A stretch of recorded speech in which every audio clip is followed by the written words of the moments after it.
Hey, it's Clay Trader. This will be a video chart on XMDC. Followed this one during this big move up and has since been pulling back, but I've been getting quite a few requests on it, especially today with the candle it had. So I wanted to get this updated and kind of go over what I see from a technical analysis standpoint. One thing to note is the primary perspective of this chart is going to be from more of a longer term viewpoint in turn or instead of a day trader or short-term swing trader. Obviously, if you're a day trader or short-term swing trader, this chart is bearish and you should not be in it. But if you're in it for more of a longer-term move, the chart still has hope, and that's kind of what I'm going to go over today. From the majority of questions I've received, I get the impression that quite a few people are in this, not just for some quick little scalp or swing trade, but more so for the overall kind of longer-term hold. So the first thing to start off with is saying and noting that the overall trend is bullish for the stock. Now, how can I say that without you calling me crazy? Well, if you look at these two moving averages, the 50 and 200, you will see that they are uptrending. The 50, the purple line here, is a little easier to see than this orange line here, but the point being they're both increasing, and since these are the longer term moving averages, these are the ones that tell you what the overall trend is. So yes, short term, it is down, as can be seen by this gray line here, which is the 10-day. Medium term is actually still up too, because you can see that this red line here, which is the 20-day, is still increasing, but if the price doesn't make a recovery, this will soon be sloping over. But overall, the trend is up, and from a longer term perspective, you can remain bullish on it as long as it holds above the 50-day simple moving average. Now, if it were to break above that and come all the way down here, that would basically be where it started. So that's just, that's no good. But it's got a chance as long as it can stay above and close above the 50-day simple moving average here. Besides all that, just simply looking at the candle today, you got what can be called a spinning top. This is a possible bottom candle. These do require confirmation, but if you're unfamiliar with spinning tops, I'd encourage you to Google it or something. But this is a candle that's saying, you know what, maybe this bottom's finally in and it's time to head back up. So that's kind of going to be the other thing I want to talk about is what do we want to see to kind of show us that, okay, this is the bottom. Well, the first thing, very simply, is we just want to see the price get back above this red line here, which is a 20-day simple moving average. If we can do that, that would give good support and good kind of confidence that the bulls are serious and they're ready to head back up.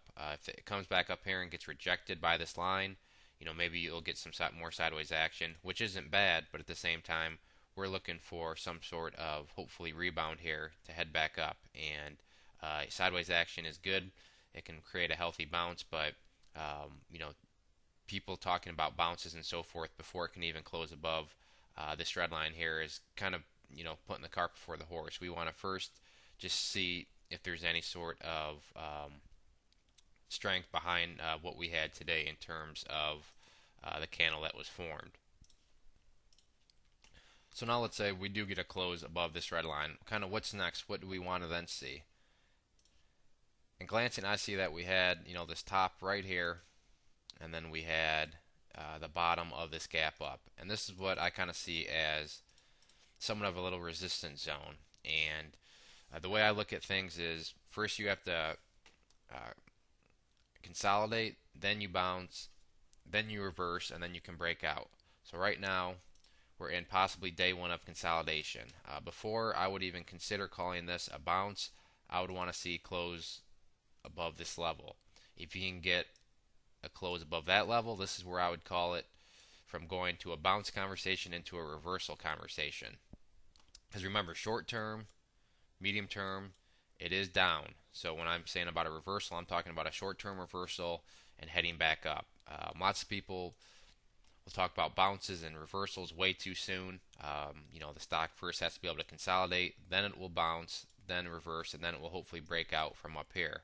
But just because it has one green day or two green days doesn't necessarily mean it's a bounce. It could be a fake one. So before I would even call it a bounce, like I said, I want to see it close above this line here. And then if you can get closes above this line up here, that is when I would start to say, okay, it's looking like this chart is officially reversing and hopefully heading back up. So that's kind of where I stand. That's all just my opinion. But it's just one of those things where I see people talk about bounces and reversals way too soon, and then things never really materialize because people jump the gun and don't let the chart show them strength. I mean, we need to see some followed up strength there. Yes, this was a good day. It's showing that maybe the bleeding has stopped, but bounces, reversals, and all that stuff obviously take more than one day. Sure, there's exceptions where you'll just get a huge day, but the majority of times you have to wait and get some confirmation. The other thing that's nice about this day is we had an increase in volume, showing that hopefully with this pullback here, there's a lot of people getting in and thinking that it was the bottom. Ideally, on any sort of up move, increasing volume would be ideal, just because that shows once again that people are regaining confidence and wanting to get into the stock before what they think will be a continued higher move. So keep your eye on volume also. Overall, just a quick recap: if you're a day trader, short-term swing trader, yeah, this chart's not looking good for you. But if you're in this for the longer haul, there is still hope as long as the 50-day, that purple line, holds strong. Possibly with the spinning top, it could be ready to head back up, but one step at a time. Let's first just see if it can get some closes above these key resistance levels. The first one being the 20-day simple moving average there. So if you do have any other questions on XMDC, please shoot me a message. I'd also like to note to please check out bullmarketnewsletter.net. If you go there and sign up for the newsletter, you'll be sent a free ebook which gives tips and tricks on how to profit in the market using chart setups. And with your subscription, you'll get educational pieces, trade ideas, all sorts of things, from penny stocks up big boards. So there's a good variety. We've been having some good success with our chart setups and so forth, making people money. And it's all free, no strings attached, so it's worth at least giving a try. One more time, this is XMDC. Thanks for listening.